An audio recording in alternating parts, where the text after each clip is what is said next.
Hey everybody, it's Dr. Joe and Super Bear, and today I'm going to show you my favorite core exercises for back pain. So let's get started.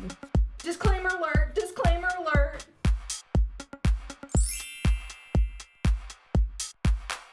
So before we get started, if you haven't already, make sure and click on the subscribe button below because it helps my channel grow. So we're going to do lying down on my fabulous futon, and this is just to show if you can't get on the floor, you can do these on the floor, you can do them on your couch or your bed. So let's go ahead and lie down, and we're going to start off with pelvic tilts. And pelvic tilts sometimes sound and look easy, but they're a little tougher than you would think because you need to do them correctly.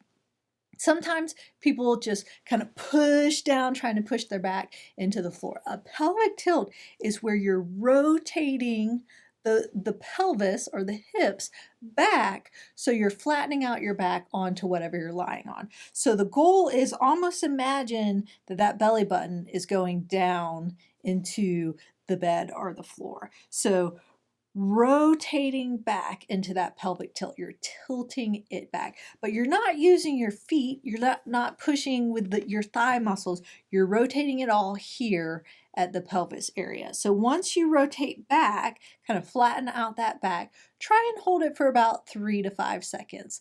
And sometimes with back pain, this is slightly uncomfortable, so don't push through any pain. A little bit of uncomfortable is okay.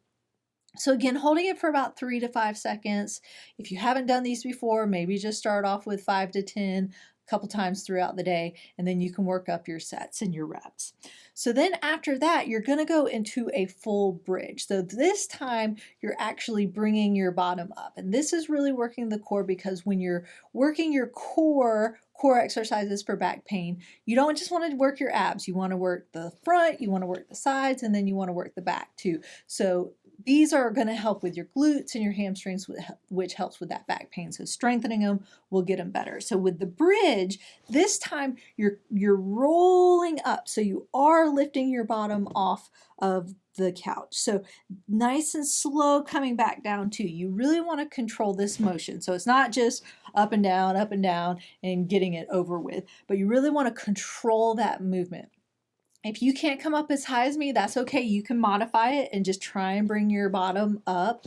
But if you can, eventually you want to roll all the way up. So I'm really just pushing my knees forward, activating those glutes, activating those hamstrings, and rolling back down. So it's not just coming up and down, it's kind of really going forward to activate those muscles, and then nice and control back down. So same thing, if you haven't done these before, you might want to just start off with 5 or 10. You can do a couple sets at a time, doing them a couple times throughout the day. So then the next one is going to be what we call a dead bug. And so I'm going to kind of show you the modified version that you can make it a lot harder with progressing it. And I have some videos for that if you want to check it out. But with the dead bug, what you're going to do is starting off with that pelvic tilt. So you want to really get that pelvis rotated back, the lower back into a neutral position, and try and keep that the whole time. So that's the hardest part. The dead bug is easy if you're not doing the pelvic tilt. So make sure you keep that pelvic tilt the whole time. While you're holding that tilt, you're going to bring one leg up just a little bit while you bring your opposite arm back. So I'm coming up this way. You can bring your leg higher, but again, make sure and keep that tilt. And then as you come down, you're going to switch sides. You don't have to worry as much about your arms. They don't have to go all the way back. Again, the thing you really want to think about is the movement with that pelvic tilt.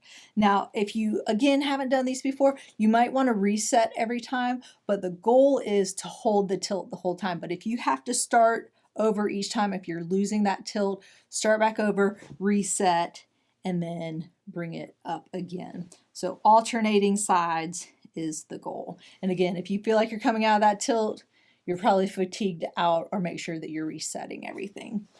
So now you want to go into working the side of the core.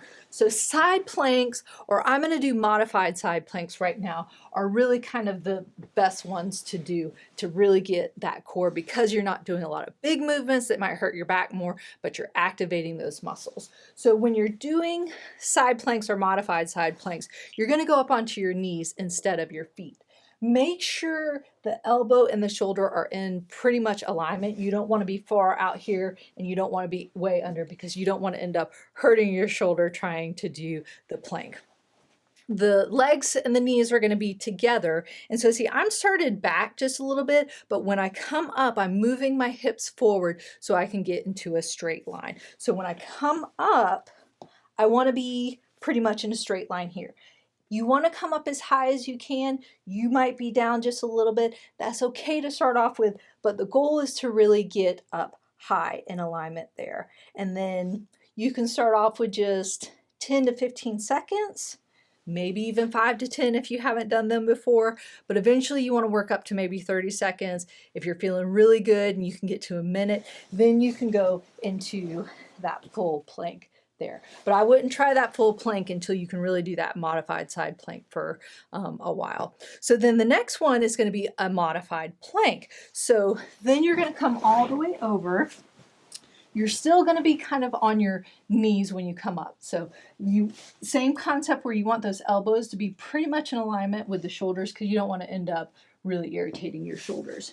So with this one, when you come up on your knees, squeeze your booty in. So see, I'm arching just a little bit, so I might want to get myself out some like that. But when you're coming up, don't try and come up like this.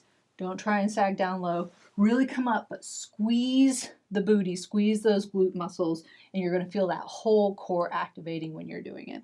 So same kind of concept, work up to it. If you feel like you can come up into that full plank, again, really trying to squeeze the booty so you're not arched up like that, because then you're not getting the full benefit of it. So then the last one is going to be what we call bird dogs. I think there's a couple different names for it, but it's kind of like it sounds. So with a bird dog, you're going to get onto all fours, like if you were a doggy, and try and keep your back in a neutral position. So it's not down into that saddle position, it's not up like a cat, but you're kind of flattening it out. And you want to keep your hips level the whole time. Sometimes when people kick out, they kind of lean over, but then again, that's not really strengthening those core muscles. So really try and keep everything in the same position. You're not shifting your weight to one side. That's taking away from the exercise. So I'm going to kick out one leg and then the opposite arm is going forward, just like if you see a bird dog pointing where the bird has landed. So kicking out like this, trying to straighten it out as much as possible, and then coming back in. But see, I'm not shifting to that side.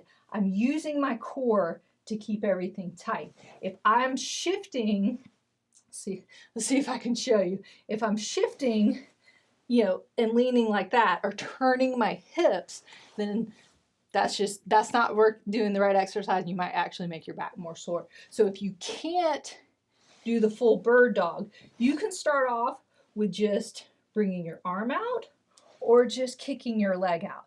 But make sure that you're keeping it almost like if you had a cup of water on your back. You don't want to spill that cup of water. So there you have it. Those are my favorite core exercises for back pain. If you'd like to help support my channel, make sure and click on the link up there. And don't forget to subscribe by clicking down there. And remember, be safe, have fun, and I hope you feel better soon.